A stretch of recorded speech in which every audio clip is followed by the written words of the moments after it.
Buenos días a todos, mi nombre es Yoreti Clavilca, FAE de Sanfor Latinoamérica, y en este módulo vamos a revisar el proceso inicial para desplegar un clúster de Sanfor HCI.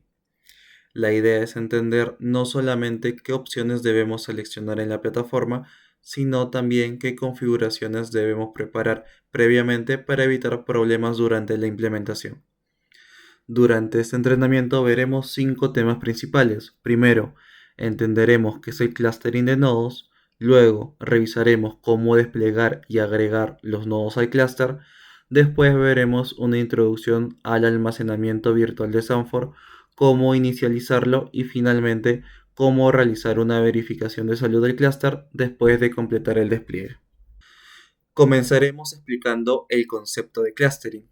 Antes de realizar cualquier configuración, es importante entender qué sucede cuando unimos varios servidores físicos dentro de un mismo clúster y cómo Sanford administra sus recursos. Definición de clustering de nodos. Cuando agrupamos varios nodos físicos dentro de un clúster, sus recursos de CPU, memoria, red y almacenamiento pueden ser administrados de forma centralizada. Por ejemplo, si tenemos 4 servidores con 2 CPUs y 128 GB de memoria cada uno, desde la plataforma podremos visualizarlos como un pool general de 8 CPUs y 512 GB de memoria. Esto no significa que físicamente se conviertan en un solo servidor, sino que HCI coordina los recursos para que las máquinas virtuales puedan ejecutarse y distribuirse entre los diferentes nodos. Requisitos para formar el clúster. Antes de agregar los nodos, debemos validar estos requisitos. Todos los servidores deben tener exactamente la misma versión de HCI, incluyendo los parches personalizados. No es recomendable formar un clúster con nodos que tengan versiones o parches diferentes. También se recomienda que las IPs de gestión de los nodos y el IP virtual del clúster se encuentren dentro de la misma subred.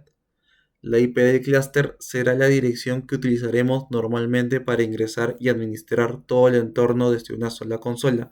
Como pueden ver, se tiene dos nodos en la misma subred, en la 192.168.0, al igual que la versión de HCI, y la IP del clúster es la 192.168.0.1 dentro de la misma subred. Ahora pasaremos a la parte práctica del despliegue. Vamos a revisar cómo deben conectarse las interfaces, cómo configurar la IP del clúster y cómo agregar los diferentes nodos desde la consola de Sanford HCI. Conexiones de las interfaces del nodo. Antes de iniciar la configuración lógica, debemos realizar correctamente la conexión física de las interfaces. Normalmente tendremos una interfaz para la red de gestión, una interfaz para la red de almacenamiento y otra para la red de overlay o VXLAN. La red de gestión permite administrar los nodos. La de almacenamiento se utiliza para la comunicación y replicación de los datos de SAN. Por otro lado, la red de overlay transporta el tráfico interno relacionado con las redes virtuales. También podemos tener una interfaz Edge para conectar las máquinas virtuales con la red física o con redes externas. En escenarios de dos nodos, también será necesario considerar el nodo testigo, que ayuda a mantener el quórum y determinar qué nodo debe continuar funcionando si existe una pérdida de comunicación. Como lo muestra la PPT, en un escenario de 2 más 1, o sea, dos nodos y un witness, lo recomendable es que la interfaz de almacenamiento y la interfaz de overlay vayan de un lado para otro conectado entre nodos, y la de witness por separado conectado a la switch de interfaz de gestión. En este caso tenemos 3 cables o conexiones para la interfaz de gestión y 2 para la interfaz Edge. En este caso se está plasmando si es que se tiene 2 switches para diferentes usos. Sin embargo, si solo se tiene uno, puede ir conectado a la interfaz de gestión y la del Edge al mismo switch sin problema. Durante la creación del clúster debemos definir una IP virtual. Esta IP se utilizará para administrar todos los nodos desde un único punto en lugar de ingresar individualmente al IP de cada servidor. Se recomienda que el IP del clúster pertenezca al mismo segmento de red que las IPs de gestión de los nodos. También debemos verificar que sea una dirección disponible y que no esté utilizada por otro dispositivo. Además del IP y la máscara, podemos definir un nombre para identificar al clúster. Una vez creado el clúster inicial, podemos agregar los demás nodos. Para hacerlo, ingresamos a la sección de Nodes y seleccionamos la opción de Add New Node. Desde esta sección también podremos visualizar los nodos que ya pertenecen al clúster, su función y el consumo de recursos como CPU y memoria. La plataforma puede detectar automáticamente los servidores SAN4HCI que se encuentren dentro de una red alcanzable. Seleccionamos los nodos que deseamos agregar y continuamos con el asistente. Un punto importante es que puede ser necesario habilitar temporalmente el puerto SSH de este System Port Management debido a que este servicio puede encontrarse deshabilitado de manera predeterminada. La comunicación SSH será utilizada durante el proceso para integrar el nuevo nodo al clúster. Después de finalizar, debemos revisar si corresponde mantenerlo habilitado o volver a deshabilitarlo por seguridad. Después de completar el asistente, podremos confirmar que los nodos fueron agregados correctamente. En la consola veremos cada servidor y su respectivo rol. Por ejemplo, podemos identificar el nodo primario, los nodos controladores y el controlador del clúster. También es importante comprobar que todos los nodos aparezcan en línea y que no presenten alertas de comunicación, versión o recursos. ¿Cómo configurar la IP de gestión de los nodos? Desde la sección Nodes Communication Interface Management Interface podemos revisar o modificar las interfaces de gestión de los nodos. La opción Edit Multiple permite configurar varios nodos desde una misma pantalla. Aquí seleccionamos la interfaz física correspondiente e ingresamos la dirección IP, máscara y gateway de cada nodo. Antes de aplicar los cambios debemos verificar cuidadosamente la configuración, ya que un IP o un gateway incorrectos podría provocar la pérdida de acceso a la consola. ¿Cómo configurar la IP VXLAN de los nodos? Overlay. Después de desplegar el clúster, debemos configurar la interfaz de red overlay de cada nodo. Esta red se utiliza para transportar tráfico entre las redes virtuales y debe tener comunicación directa entre todos los nodos del clúster. La configuración se realiza desde Nodes, Communication Interface, Overlay Network Interface and Settings. Aquí podemos crear un pool de direcciones y asignar un IP VXLAN a cada nodo. En un entorno de solamente dos nodos, es posible conectar directamente ambas interfaces mediante un cable Ethernet. Sin embargo, en ambientes de producción normalmente se utilizan switches y enlaces redundantes. La interfaz VXLAN también puede configurarse mediante agregación de enlaces para proporcionar mayor disponibilidad y ancho de banda. Como ven en la imagen, al momento de nosotros agregar un IP a las interfaces de overlay, podemos configurar un pool de direcciones y seleccionar los nodos que van a recibir un IP de ese pool. Ahora vamos a entrar en la parte de almacenamiento virtual de Sanford. Aquí veremos cómo se integran los discos de los diferentes nodos, qué tipos de diseño podemos utilizar y qué requisitos debemos considerar antes de inicializar ASAN. Despliegue de almacenamiento virtual. Para construir el almacenamiento virtual necesitamos como mínimo dos nodos HCI y un nodo testigo. Los discos de todos los nodos del clúster se integran en un único pool de almacenamiento virtual. Este almacenamiento se basa en un sistema de archivos distribuido, por lo que los datos no dependen de un solo servidor. Su estructura es similar a RAID 10 porque los datos se distribuyen entre diferentes nodos y se mantienen múltiples copias para ofrecer redundancia. Las máquinas virtuales y sus datos se almacenarán dentro de este pool. Para utilizar el almacenamiento virtual es obligatorio tener activa la licencia de ASAN. Interfaz de almacenamiento en modo dedicado. En el modo dedicado utilizamos una interfaz física independiente únicamente para la red de almacenamiento.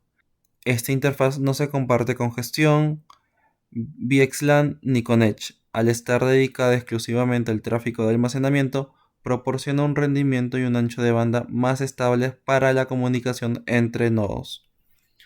Cuando seleccionamos este modo, también debemos definir el tipo de despliegue o agregación de enlaces que utilizaremos para las interfaces de almacenamiento. Interfaz de almacenamiento en modo compartido. En el modo compartido, reutilizamos una misma interfaz física para varias funciones.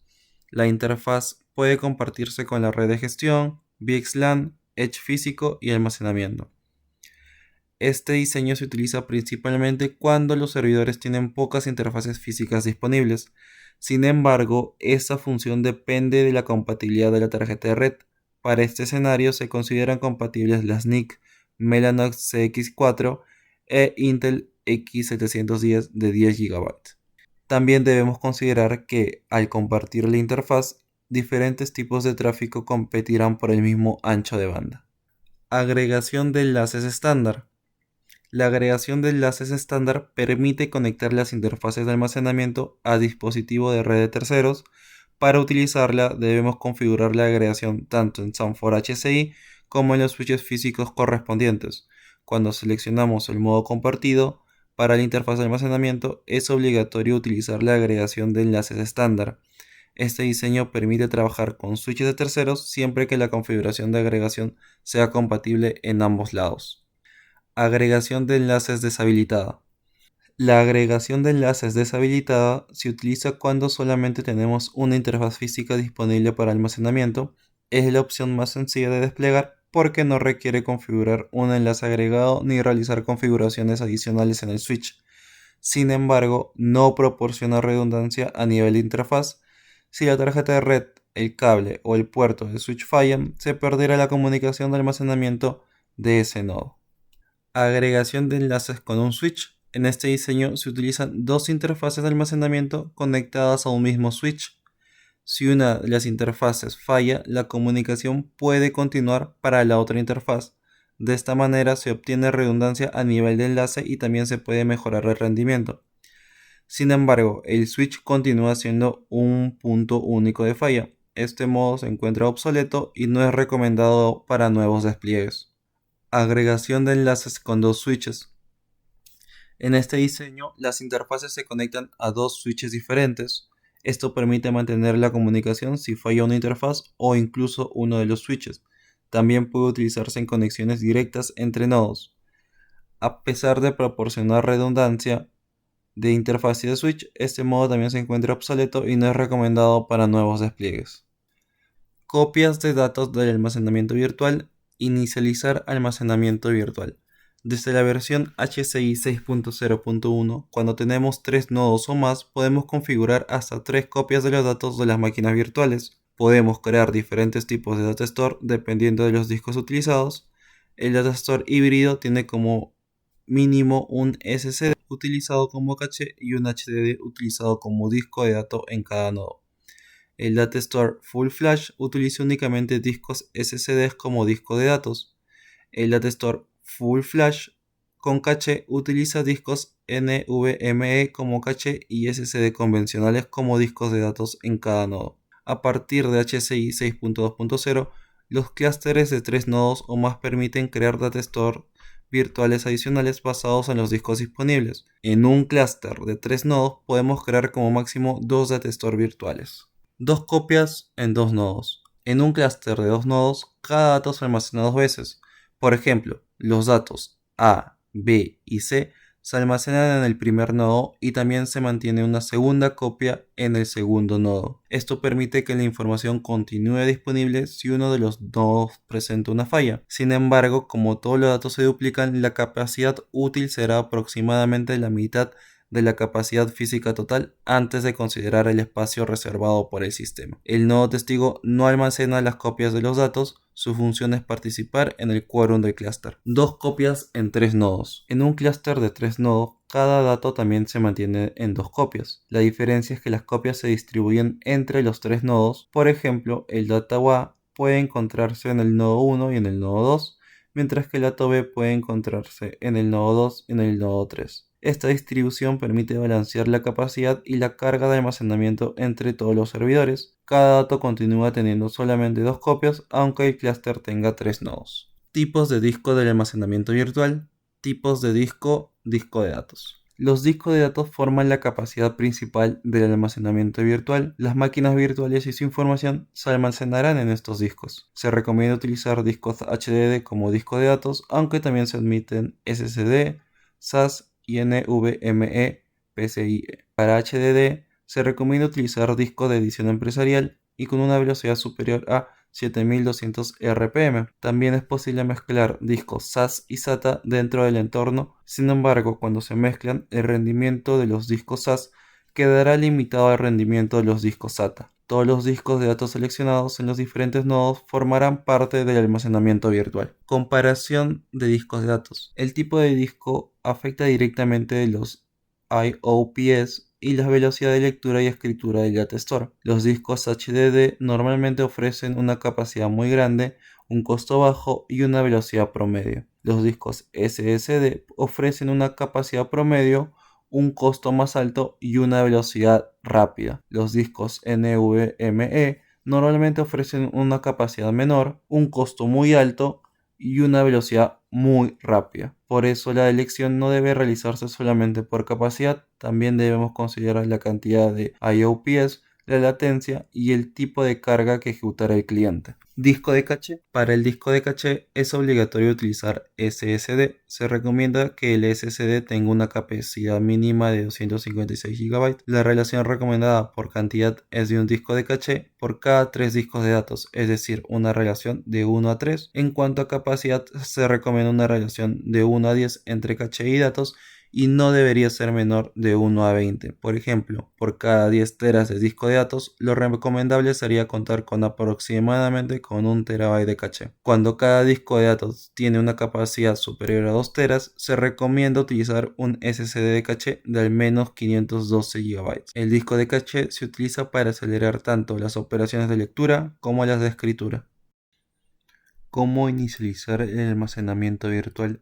Ahora comenzaremos con la parte práctica de la inicialización del almacenamiento virtual. El proceso consiste en configurar primero la red de almacenamiento, asignar las interfaces EIP de cada nodo y luego seleccionar los discos que formarán parte del Data Store virtual. Configurar la interfaz de red de almacenamiento. Primero debemos configurar la interfaz que utilizarán los nodos para el tráfico de almacenamiento. La ruta dentro de la consola es Nodes, luego Communication Interface, luego Storage Network Interface y por último Edit Storage Area Network. Desde aquí seleccionamos el modo de la interfaz, que puede ser dedicado o compartido, y el tipo de despliegue o agregación de enlaces que utilizaremos.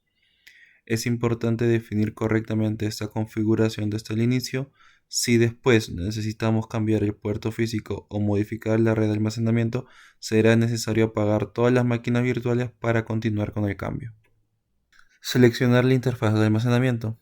Dentro de la configuración de Storage Network Interface, seleccionamos la interfaz física o la agregación de enlaces que corresponda al diseño definido.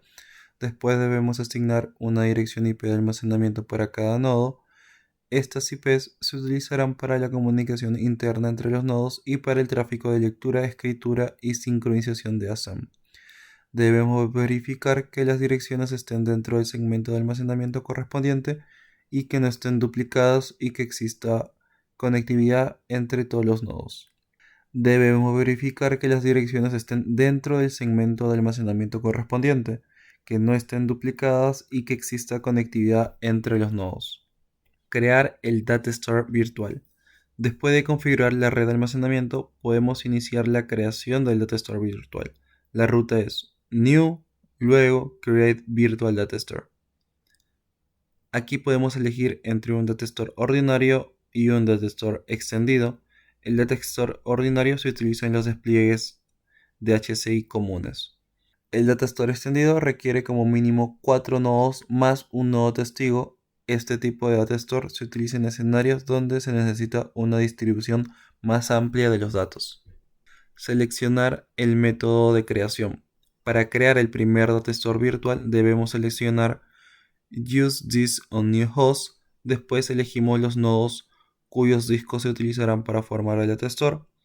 La opción Use Unused Disk Added to Existing Data Store se utiliza cuando ya existe un Data Store y queremos utilizar discos libres que todavía no han sido incorporados. Para crear un segundo Data Store virtual se necesita un clúster de 3 nodos o más. En un clúster de 3 nodos se pueden crear como máximo 2 Data Store virtuales. Seleccionar los discos. En este paso seleccionamos los discos de cada nodo que formarán parte del Data Store virtual. Debemos revisar el tipo, la capacidad y el estado de cada disco antes de continuar. En un datastore híbrido debemos contar en cada nodo con discos SSD para caché y HDD para datos. También es recomendable mantener una configuración similar entre los nodos para evitar diferencias importantes de capacidad o rendimiento. Configurar el uso de los discos. Ahora definimos qué función tendrá cada disco seleccionado. Los discos SSD se utilizan como discos de caché y los HDD como discos de datos. El disco de caché acelera las operaciones de lectura y escritura, mientras que los discos de datos proporcionan la capacidad principal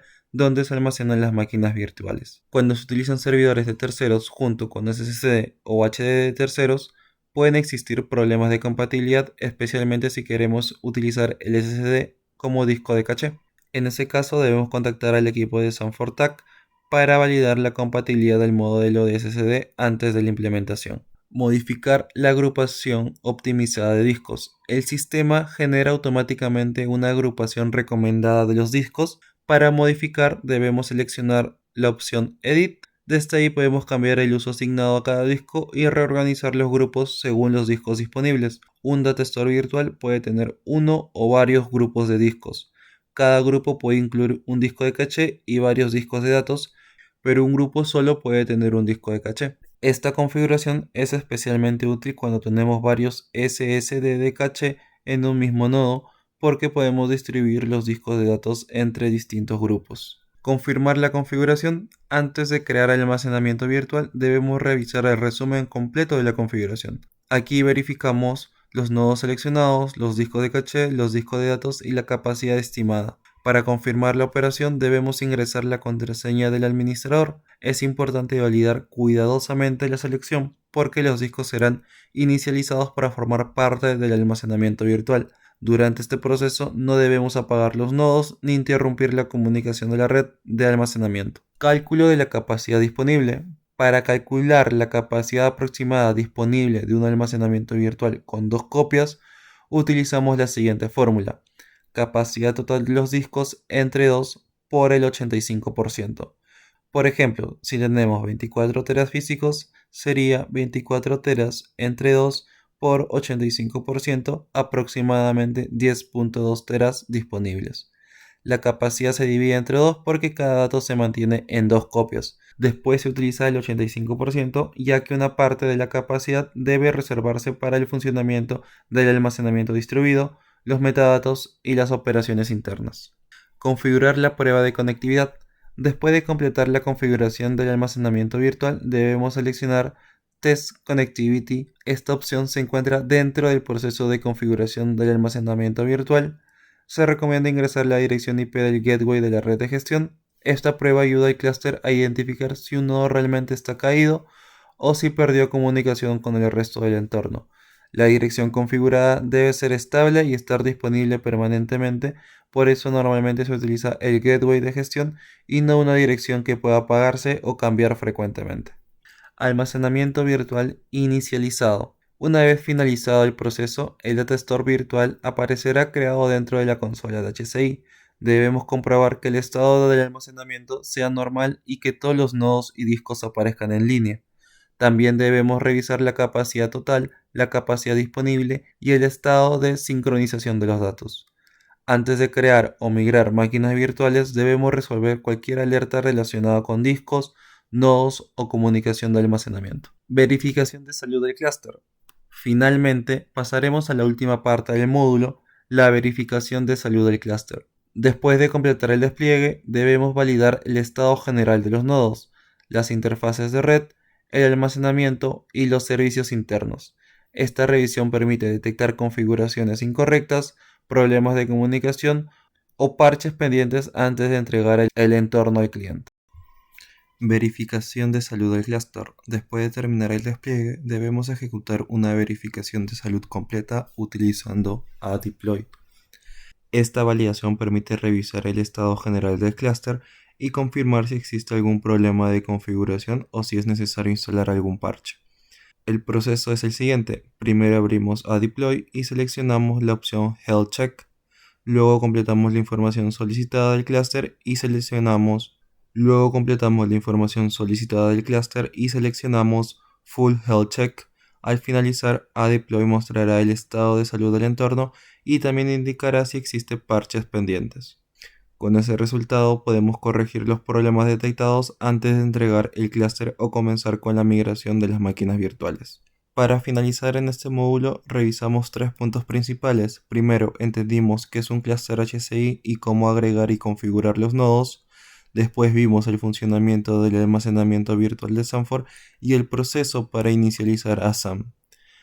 Finalmente revisamos cómo ejecutar una verificación de salud completa del clúster después del despliegue.